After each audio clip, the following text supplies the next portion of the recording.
In this video, I am telling about fancy dress competition on freedom fighter Sarojini Naidu.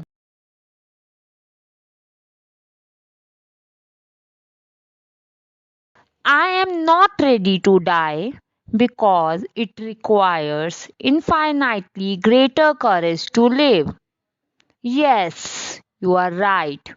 I, Sarojini Naidu, the freedom fighter, also known as Nightingale of India. I was born in 1879 in Hyderabad.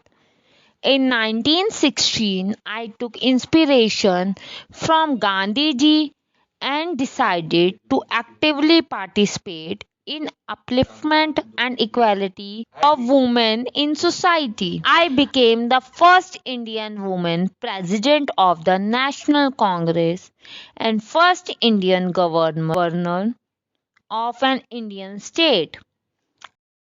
I dedicated my whole life for the betterment of people.